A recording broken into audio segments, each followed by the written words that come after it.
Assalamualaikum warahmatullahi wabarakatuh. Welcome back to CISP Channel Sharing and Learning. Salam sejahtera buat teman-teman pejuang NIP ASN P3K 2021. Oke, langsung saja ya. Kali ini kita akan bahas kompetensi teknis pedagogik P3K 2021. Kok pedagogik lagi sih, Kak? Iya, karena memang materi ini yang nantinya akan mendominasi ya, paling banyak keluar nih, teman-teman. So, untuk kompetensi yang lain nanti bisa dibahas di next video ya. Dan memang materi ini yang cakupannya itu sangat luas dan butuh sekali analisa. Oke, kali ini kita akan belajar tentang kesulitan belajar. Ya, kesulitan belajar yang dialami oleh peserta didik ya. Ini ada di modul SIM PKB, modul 6, yaitu potensi peserta didik. Soal ini juga keluar di tryout SIM PKB ya teman-teman. Namun memang materi ini di modul itu masih minim sekali, cakupannya masih sempit gitu. Jadi silakan teman-teman untuk kembangkan lagi, cari referensinya ya tentang materi-materi apa yang sekiranya bisa menambah dari pengetahuan teman-teman sendiri. Selain itu juga bisa baca-baca lagi untuk modul PPG ya, dan juga ujian pengetahuan PPG. Sudah aku kirim ke grup Telegram, silakan bisa teman-teman unduh lalu dipelajari. Nah, bedanya lagi di sini yang masih belum ada di SIM PKB kemarin ya teman-teman, kalau di modul PPG itu dia lebih ke pembelajaran kekinian gitu, lebih ke pembelajaran abad ke-21. Bagaimana kita sebagai guru nih meningkatkan kompetensi kita di era sekarang dengan memadukan teknologi dengan pembelajaran itu sendiri. Jadi model pembelajaran apa, metode apa yang cocok dipakai sekarang? Ya, ada STEAM, ada apa lagi di situ teman-teman pelajari lagi, dan aplikasi-aplikasi apa yang bisa kita pakai, kita sesuaikan dengan pembelajaran di era sekarang ini. Harus tahu loh, ada Edmodo, ada Kahoot, Quizzes, dan lain sebagainya. Oke, jangan lupa teman-teman untuk like video ini, subscribe, nyalakan lonceng notifikasi supaya teman-teman tidak ketinggalan dengan update lainnya ya. Dan boleh juga nih follow IG aku di cispi_47. Oke, kita langsung saja ke pembahasan soalnya. 1. Robi memiliki IQ 120, tetapi prestasinya setara dengan hasil belajar anak yang IQ-nya 90, bahkan lebih rendah dari itu. Kesulitan belajar yang dialami Robi termasuk kesulitan belajar. Silahkan teman-teman dibaca dulu opsinya. Ya, di sini kita dapat keywordnya kalau IQ-nya itu 120 berarti bisa dibilang ya bagus ya, rata-rata atau di atas rata-rata. Tetapi prestasinya itu malah di bawah itu gitu, setara dengan anak yang IQ-nya 90. Oke, jadi kesulitan belajar yang dialami oleh Robi adalah tepat sekali underachiever. Under itu artinya di bawah, achieve itu kan capaian ya. Jadi capaian pembelajarannya itu di bawah dari yang seharusnya. Ya, underachiever itu adalah anak yang berprestasi rendah dibandingkan tingkat kecerdasan dan atau bakat yang dimilikinya.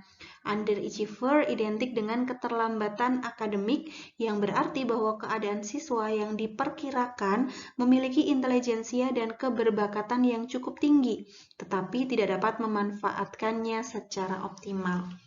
Jadi kita sebagai guru memang harus tahu ya kesulitan belajar peserta didik itu apa saja sehingga kita dapat menanganinya dengan tepat.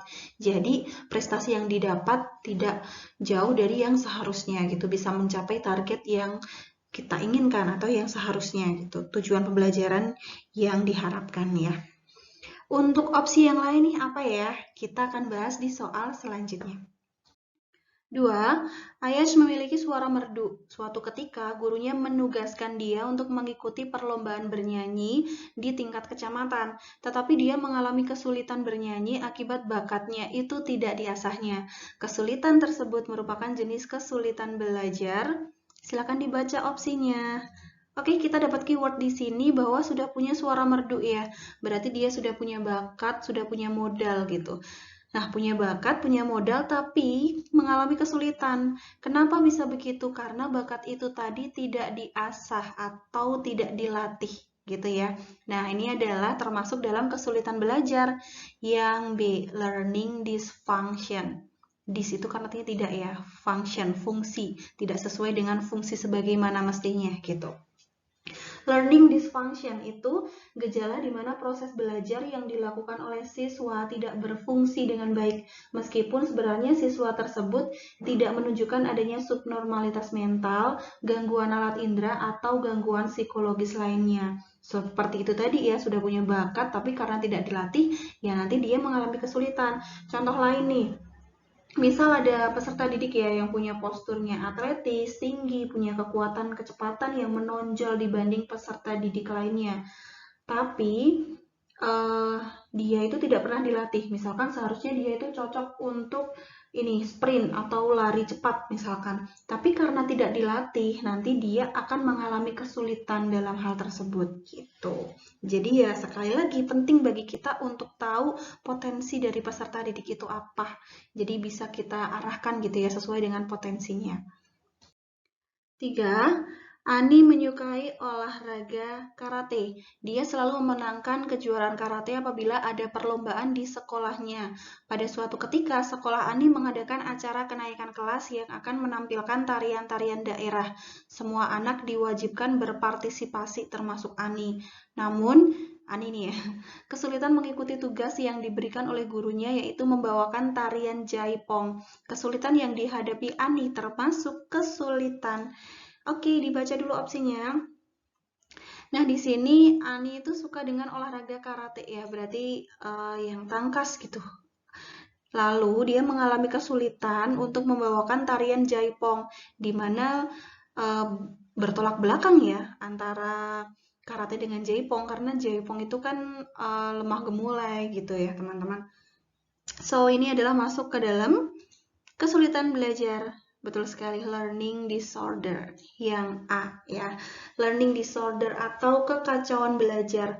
Keadaan di mana proses belajar itu terganggu karena ada respon yang bertentangan. Itu teman-teman.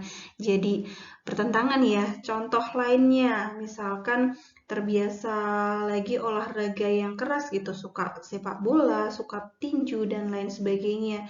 Jadi ketika menari dengan tarian yang lemah gemulai, seperti ini dia akan mengalami kesulitan.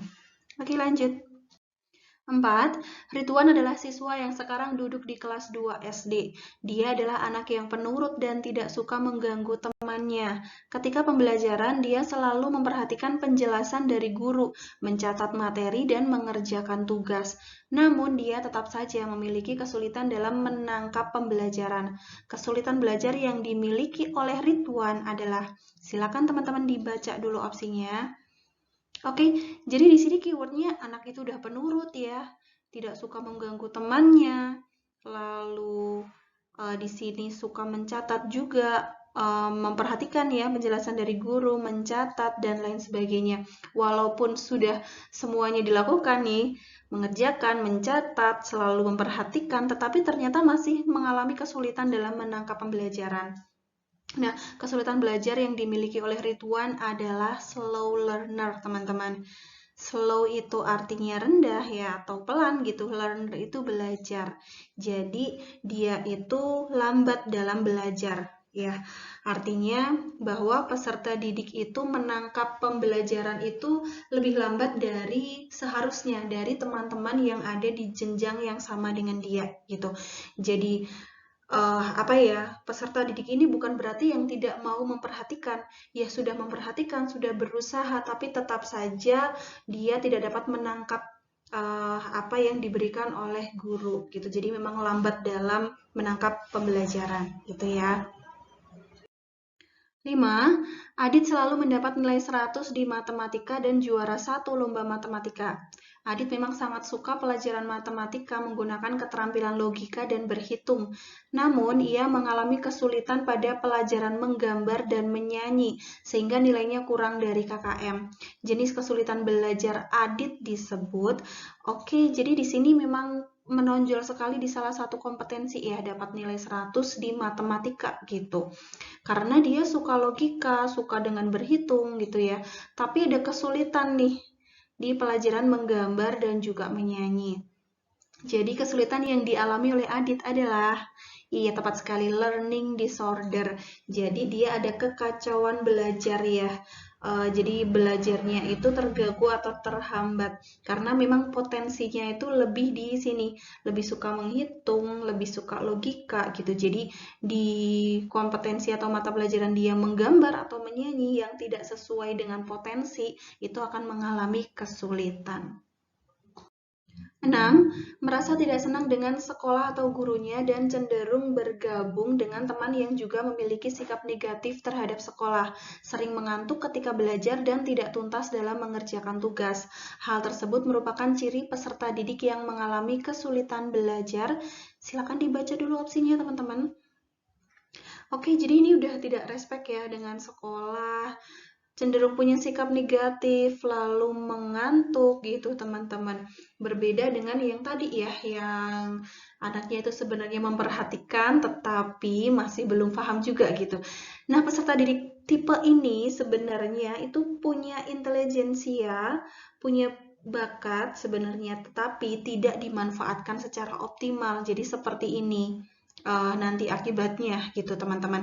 Dan ini masuk ke dalam kesulitan belajar yaitu underachiever, ya, di bawah dari ketercapaian yang seharusnya. Oke, ini teman-teman bisa kita pelajari ya karakteristik dari anak-anak underachiever itu bagaimana. Menunjukkan prestasi yang berlawanan dengan harapan atau potensi yang dimilikinya. Merasa tidak senang dengan sekolah atau gurunya dan cenderung bergabung dengan teman yang juga memiliki sikap negatif terhadap sekolah. Kurang termotivasi untuk belajar, tidak mengerjakan tugas, sering mengantuk ketika belajar dan tidak tuntas dalam mengerjakan tugas. Kurang mampu melakukan penyesuaian intelektual. Merasa kurang bersemangat, kurang tegas, dan sering ribut di kelas. Memiliki disiplin yang rendah, sering telat sekolah, enggan mengerjakan tugas, sering ribut dan mudah terpengaruh. Tidak memiliki hobi atau minat terhadap kegiatan untuk mengisi waktu luang. Takut ujian dan berprestasi rendah. 7. Peserta didik punya ciri kesulitan belajar di bawah ini ya, yaitu daya ingat terbatas, sering melakukan kesalahan yang konsisten dalam mengeja dan membaca, lambat dalam mempelajari hubungan antar huruf dengan bunyi pengucapan, bingung dengan operasionalisasi tanda-tanda dalam pelajaran matematika, kesulitan dalam mengurutkan angka secara benar, sulit konsentrasi, sering melanggar aturan, tidak disiplin emosional, menolak bersekolah. Oke, jadi peserta didik yang seperti ini itu mengalami kesulitan belajar yang apa? Ciri-ciri dari kesulitan belajar yang apa ya? Silahkan teman-teman dibaca dulu opsinya. Oke, jadi kita dapat di sini ya, dari atas itu ada ingatannya terbatas gitu, lalu sering melakukan kesalahan dan lain-lain ya. Mungkin ini semacam slow learner gitu, karena dia lambat gitu. Tapi kalau kita lihat lagi dari yang belakang sini ya, dia sulit konsentrasi, lalu sering melanggar aturan, tidak disiplin, emosional, dan menolak untuk sekolah. Maka ini jelas sekali bukan slow learner. Kalau slow learner itu dia lebih penurut, tapi memang daya tangkapnya itu yang masih rendah gitu. Nah, tipe peserta didik yang ini adalah learning disabilities. Yang E, di mana learning disabilities itu kondisi ketidakmampuan anak untuk belajar atau menghindari belajar gitu. Jadi bukannya dia itu tidak mampu untuk untuk menangkap dari pembelajaran, tapi ya dia menghindar karena sebenarnya kalau peserta didik tipe ini itu bisa juga ada yang mengalami gangguan dalam satu atau lebih proses psikologis dasarnya dan juga disfungsi sistem syaraf. Makanya hasil belajarnya adalah di bawah dari intelektualnya atau yang seharusnya. Nah, peserta didik tipe ini biasanya kegagalannya itu yang sering dialami ya dalam hal pemahaman, lalu bisa juga pendengaran, berbicara, membaca, mengeja, berpikir, menulis, juga berhitung, teman-teman. 8. Ketidakmampuan dalam menulis terlepas dari kemampuan untuk membaca. Orang tipe ini sering berjuang dengan menulis bentuk surat atau tertulis dalam ruang yang didefinisikan. Disebut dengan disleksia, diskalkulia, disgrafia, underachiever atau slow learner, teman-teman. Oke, jadi di sini kita dapat keywordnya, dia itu tidak mampu menulis ya, tapi terlepas dari kemampuan untuk membaca gitu. Jadi ketidakmampuannya itu dalam menulis gitu, teman-teman. Oke, jadi biasanya tipe ini itu sering menulis dalam bentuk surat atau tertulis dalam ruang yang didefinisikan. Nah, ini disebut dengan disgrafia. Oke, lalu apalagi sih kesulitan belajar yang lain? Nah, ini masuk ke dalam kesulitan belajar tipe learning disorder ya. Yang pertama di sini ada disleksia. Disleksia itu gangguan belajar yang mempengaruhi membaca dan atau kemampuan menulis. Jadi kalau disleksia itu membaca dan juga menulis, kalau disgrafia itu ketidakmampuan dalam menulis nih, teman-teman. Gitu ya. Lalu diskalkulia itu gangguan belajar yang mempengaruhi kemampuan matematika seseorang. Jadi, seseorang dengan diskalkulia itu sering mengalami kesulitan memecahkan masalah matematika dan menangkap konsep-konsep dasar aritmatika. Oke, teman-teman, sekian ya yang bisa aku sampaikan kali ini. Semoga bermanfaat buat teman-teman semuanya. Mohon maaf jika ada salah-salah kata ya. Sampai jumpa di video-video selanjutnya. Salam CISP Channel Sharing and Learning. Wassalamualaikum warahmatullahi wabarakatuh.